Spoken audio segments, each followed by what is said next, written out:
بخاری صاحب آج کی پریس کانفرنس نہایت ہی امپورٹنٹ پریس کانفرنس تھی. ابھی کی بات کی ہے اور فیض حمید کیس میں انہوں نے کہا کہ کتنا ہی بڑا کردار کیوں نہ سامنے آئے, اگر کوئی انوالومنٹ ہوئی تو فوج معاف نہیں کرے گی, احتساب تو پورا کرے گی. دیکھیے دو باتیں بالکل واضح ہیں. ایک تو یہ کہ ان کی پریس کانفرنس واقعی بہت امپورٹنٹ تھی, اس لیے کہ انہوں نے اس میں بہت سارے سینسٹیو ایشوز کے اوپر یعنی بات چیت کی ہے, اور دوسری یہ کہ اس پریس کانفرنس کے آنے والے وقت میں کیا اثرات مرتب ہوں گے. دو آسپیکٹ اس کے بہت اہم ہیں. سب سے پہلے وہ بات کرتے ہیں آرمی کے اندر خود احتسابی کی. دیکھیے ہم یہ پہلے بھی کئی دفعہ کہہ چکے ہیں اپنے پروگرام میں کہ جی وہاں پر ایک اچھی روایت موجود ہے کہ جو فوج کے ایکٹیو سروس کے لوگ ہوتے ہیں وہ اگر کوئی غیر لا قانونیت کے مرتکب ہوتے ہیں یا آرمی ایکٹ کی وائلیشن کرتے ہیں تو ان کا ایک تو کورٹ مارشل ہوتا ہے سمپل, ایک ہوتا ہے جنرل فیلڈ کورٹ مارشل, وہ زیادہ تھوڑا اور سنگین نوعیت کا ہوتا ہے. تو ان کے ہاں خود احتسابی کی مثالیں بھی موجود ہیں, اور پچھلے 2-3 پریس کانفرنسز میں جنرل صاحب نے ہمیں بتایا بھی تھا کہ وہ کون کون لوگ ہیں, نام لے کے بتایا تھا ان کو, یاد ہوگا آپ کو. اس میں عادل راجہ تھے, ان میں کیپٹن حیدر مہدی تھے, ان میں ایک اور میجر جنرل صاحب تھے, اور ایک اکبر حسین صاحب تھے جو کرنل تھے. تو نام لے کے انہوں نے بتایا کہ یہ کوئی نئی بات نہیں ہے, پہلے سے یہ عمل جاری ہے. دوسرا اسپیکٹ جو ہے اس کے حوالے سے وہ یہ کہ یہ خود احتسابی کا عمل جو ہے یہ جاری رہنا چاہیے. کوئی ذی عقل آدمی یہ نہیں کہہ سکتا کہ جی آپ کسی ایسے شخص کا جو اہم عہدے کے اوپر فائز ہو اور مرتکب ہو وہ کسی بھی یعنی غیر قانونی حرکت کا, تو اسے آپ چھوڑ دیں, اسے آپ جانے دیں اس لیے کہ وہ بڑے عہدے کے اوپر ہے. یہ بات نہیں ہونی چاہیے, اور یہ بات آج وہ بار بار باور کرانے کی کوشش کر رہے تھے.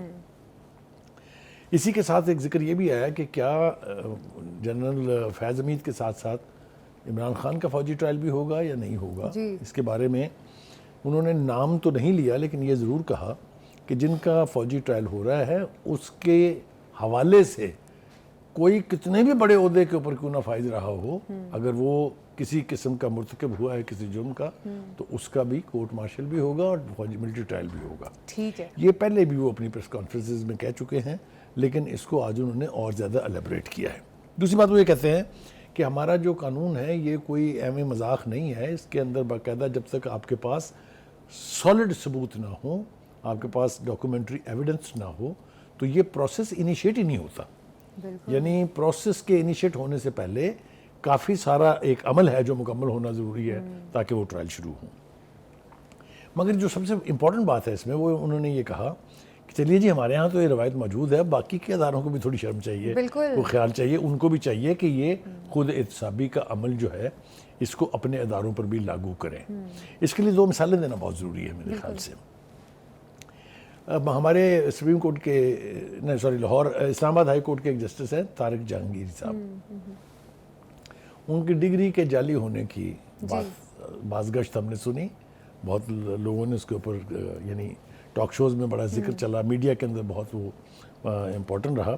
لیکن عجیب و غریب بات ہے, ہونا تو یہ چاہیے تھا کہ جو ہی یہ الزام لگا تھا کہ جی ان کی ڈگری جو ہے وہ جعلی ہے, تو ان کو چاہیے تھا کہ وہ بینچ سے خود ہی علیحدہ ہو جاتے کہ میں اب اس بینچ میں نہیں بیٹھتا ہوں جب تک یہ طے نہ ہو جائے کہ ڈگری جعلی ہے یا نہیں ہے.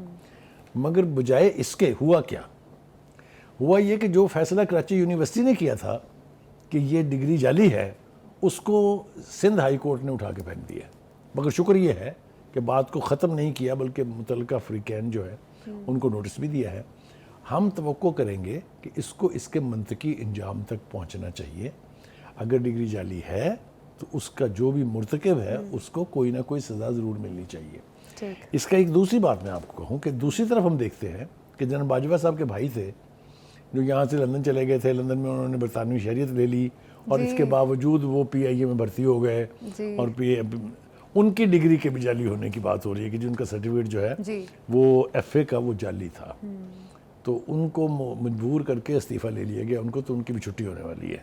تو یہ 2 متضاد میں نے مثالیں اس لیے بیان کر دی ہیں کہ جب DG ISPR احتساب کی بات کر رہے ہیں فوج کے اندر, تو باقی ادارے جو ہیں وہ چاہے عدلیہ ہے, چاہے بیوروکریسی ہے, چاہے پارلیمنٹ ہے, وہاں بھی خود احتسابی کا عمل ان لیٹر اینڈ اسپرٹ جاری ہونا. اچھا بخاری صاحب ایک چیز یہ بھی آج کے پریس کانفرنس میں ہم نے دیکھی اور جو مجھے لگتا ہے کہیں نہ کہیں خوشائن بھی ہے کہ فوج بار بار اس چیز کو باور کروا رہی ہے عوام کو کہ فوج کا سیاست سے کوئی تعلق نہیں, ہمارا کسی پارٹی سے کوئی, نہ تو ہم کسی پارٹی کے مخالف ہیں نہ کسی کے طرفدار ہے. تو میرا خیال ہے یہ بھی کلیئرٹی اب لوگوں کو ہو جانی چاہیے. دیکھیے گزارش یہ ہے کہ جنرل شریف بات کر رہے ہیں اس وقت کی فوجی قیادت کی, جی تو I think nobody should have any doubt کہ اگر وہ یہ کہہ رہے ہیں کہ ہم غیر سیاسی ہیں تو we take them on their words. ٹھیک ہے, لیکن this is not applicable to all times in the past also. بہت سے لوگوں نے ایڈونچرزم کیا ہوا ہے, اس کا اب یہاں پر تذکرہ شاید ضروری نہیں ہے, لیکن اگر وہ یہ کہہ رہے ہیں کہ اس وقت جو فوجی قیادت ہے وہ کسی قسم کی سیاست سے دور ہے, تو میرے خیال سے we should take them on their words, کیونکہ وہ یہ کہہ رہے ہیں کہ ہمارا کام جو ہے وہ سیاست کرنا نہیں ہے, بلکہ سیاسی جو قیادت ہو, جو آبویسلی منتخب قیادت ہو, جو پارلیمنٹ ہے, ان کے ساتھ ہم کھڑے ہوں گے, کیونکہ یہ ہماری ذمہ داری ہے. انہوں نے اس حوالے سے یہ بھی کہا کہ جو D G I S I ہوتا ہے وہ بھی پرائم منسٹر کے ماتحت ہوتا ہے. تو یہ بات بھی اپنی جگہ اس حد تک درست ضرور ہے کہ فوج کو یہ تاثر نہیں بلکہ اس کو یقینی بنانا ہوگا کہ وہ کسی قسم کی پولیٹیکل ٹلٹس یا پولیٹیکل لیننگز میں انوالو نہیں ہے. ٹھیک ہے جی, یہ ہو گیا. لیکن ایک بات اور جو میں عرض کرنا چاہتا ہوں وہ یہ ہے کہ ان کا دوسرا سب سے بڑا امپورٹنٹ سبجیکٹ جو تھا وہ تھا دہشت گردی کے حوالے سے. انہوں نے ایک تو بڑی لمبی چوڑی تفصیل پیش کی ہے کہ جی کتنے آپریشن ہو چکے ہیں اب تک جو آل انفارمیشن بیسڈ تھے, ہوا میں نہیں تھے. جب کوئی فوجی یہ کہتا ہے کہ یہ information based, intelligence based operation تھا, that means the operation is actual and based on solid information. ٹھیک, اس میں انہوں نے یہ بھی بتایا کہ کتنے جو خوارج, اب یہ نئی ایک اصطلاح انہوں نے کر دی ہے, فتنہ الخوارج جو ہیں, اس کے کتنے دہشت گرد جو ہیں ان کو ہلاک کیا گیا, کتنے جوانوں نے جام شہادت نوش کیا. یہ پوری ساری تفصیل انہوں نے بیان کر دی ہے. اور انہوں نے کہا یہ عمل جو ہے یہ ہر صورت میں جاری رہے گا, اس پر کوئی کمپرومائز نہیں کھائیں گے. اور انٹرسٹنگ بات یہ ہے کہ انہوں نے ایک 4 پوائنٹ اسٹریٹجی کی تھوڑی وضاحت کی ہے. اور مجھے جو تاثر ملا ہے وہ یہ ہے کہ جہاں کہیں بھی یعنی انسرجنسی ہو, جہاں کہیں دہشت گردی ہو رہی ہے دنیا بھر میں, یہ اسٹریٹجی لاگو ہے. وہ یہ ہے کہ سب سے پہلے تو فوج کی ذمہ داری ہوتی ہے کہ آپ جائیں اور وہ علاقہ کلیئر کریں, دہشت گردوں کو وہاں سے نکال دیں. دوسرا پوائنٹ اس کا یہ ہے کہ اس کو ہولڈ کریں. یعنی یہ نہیں کہ آپ نے ان کو نکالا اور آپ وہاں سے واپس آ گئے, وہ پھر دوبارہ آ گئے. یہ ہوا سوات میں ہوا یہ. تو سیکنڈ اسٹریٹجی از کہ آپ وہاں ہولڈ کریں اس علاقے کو.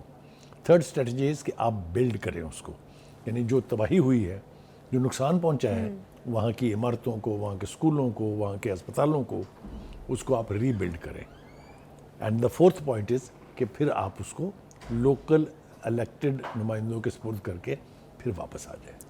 تو انہوں نے کہا کہ فوج کی جو قیادت ہے وہ بلیو کرتی ہے اس اسٹریٹجی پر کہ 3 پوائنٹ اسٹریٹجی جو ہے ہونی چاہیے. اچھا بخاری صاحب, اس طرح انہوں نے کہا کہ بلوچستان میں اب کوئی بھی ایسا علاقہ نہیں جہاں دہشت گردی کے عناصر ہوں یا دہشت گردی سے ریلیٹڈ کوئی ایکٹیویٹی دہشت گرد کر رہے ہوں, مطلب نو گو ایریا نہیں ہے بلوچستان. دیکھیے وہ نو گو ایریا کرنا بہت بڑا دعویٰ ہے, یہ مطلب چھوٹی بات نہیں ہے, کیونکہ اگر یہ دعویٰ درست ہے تو پھر یہ انٹیلیجنس بیسڈ آپریشن کن کے خلاف ہو رہے ہیں. ایک بات. دوسری بات یہ کہ انہوں نے حوالے بھی دیے کہ حال ہی میں جو بلوچستان میں دہشت گردی ہوئی تھی اس کا بلوچستان سے ایز سچ کوئی تعلق نہیں ہے. انہوں نے یہ واضح طور پہ کہا کہ باہر سے فورن فنڈنگ تھی اور یہ فورن پلانڈ جو ہے وہ ایک طرح کی دہشت گردی ہے. مگر جو سب سے انٹرسٹنگ پارٹ ہے ان کی آج کی پریس کانفرنس کا وہ ہے بلوچستان کے حوالے سے.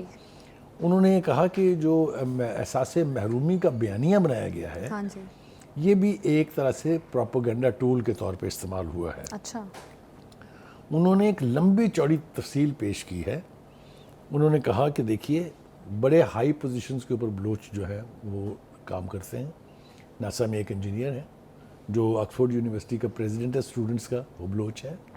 پھر انہوں نے کہا کہ فوج میں بڑے کی سلاٹس پر ہیں, وہ پولیس میں بڑے کی سلاٹس پر ہیں, بیوروکریسی میں بڑے کی سلاٹس پر ہیں.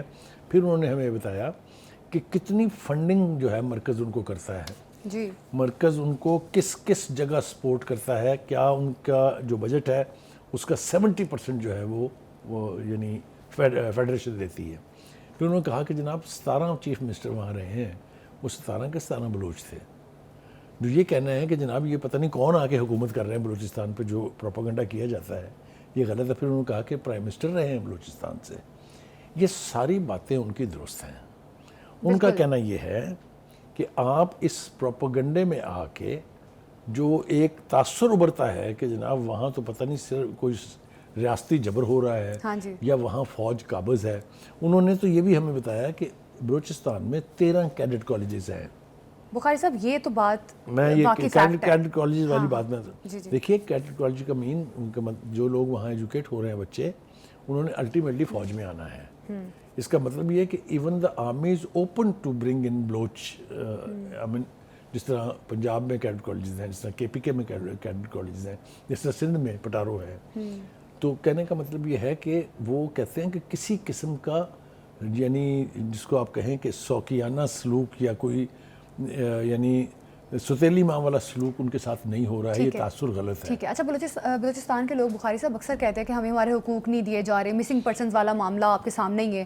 تو سیاستدان بھی یہ کہتے ہیں کہ ہمیں ہماری اتھارٹی دی جائے. فضل الرحمان نے بھی ابھی جو کل پرسوں کی ان کی کانفرنس تھی, خطاب کیا انہوں نے, تو انہوں نے یہی کہا کہ بلوچستان کے حالات کہیں نہ کہیں خراب شاید اس وجہ سے ہیں کہ معاملات جو ہیں سیاستدانوں کے پاس نہیں ہیں.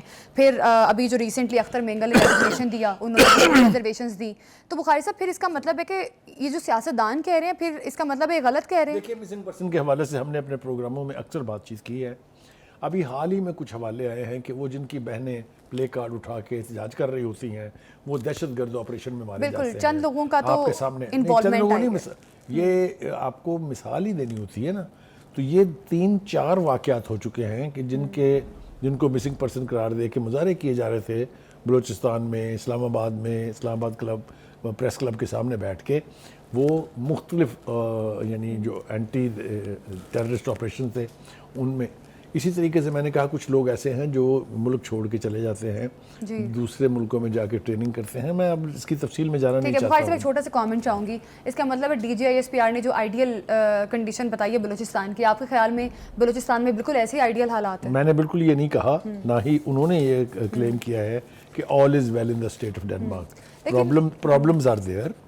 کوئی دو رائے نہیں. آپ آنکھیں کیسے بند کر سکتے ہیں ان مسائل سے جو ہمیں نظر آ رہے ہیں. بالکل, دہشت گردانہ کارروائیاں وہاں ہو رہی ہیں, انسرجنسی وہاں ہو رہی ہے, علیحدگی پسند تحریکیں وہاں ہو رہی ہیں, ذمہ داریاں وہ قبول کر رہے ہیں. تو یہ کہنا کہ وہاں بالکل امن ہے, جنت ہے, وہ یہ تو نہیں کہا انہوں نے بھی, اور نہ ایسا ہے. پرابلمز آر دیئر, اور میرے خیال سے اس سے نپٹنے کا طریقہ ایک ہی ہے جس کی طرف بھی انہوں نے اشارہ کیا کہ there should be a national consensus. ٹھیک ہے, ہماری سیاسی جماعتوں کے اندر کنسنسس ہونا چاہیے, ہمارے لا انفورسرز, ہماری آرمی کے بیچ کنسنسس ہونا چاہیے. یہ جو نیشنل ایکشن پلان کی بات وہ کرتے ہیں, انہوں نے آج اس کی بات بھی کی ہے, یہ اسی لیے بنا تھا کہ مرکز کی حد تک اس کی فیسیلیٹیشن کے لیے فنڈز دیے جائیں, ویپنز دیے جائیں, اور صوبے اپنے وسائل کے ساتھ اپنے اپنے علاقوں میں ان دہشت گردوں کے سلیپر سیلز ختم کریں, ان کی جو اسٹرانگ ہولڈز ہیں ان کے خلاف آپریشن کریں. تو ایک نیشنل اپروچ کی ضرورت ہے اس فتنے سے نمٹنے کے لیے. بلوچستان میں جو کچھ ہو رہا ہے, پنجاب میں بھی اس کے واقعات ہوئے ہیں, کے پی کے میں تو بہت زیادہ واقعات ہوئے ہیں.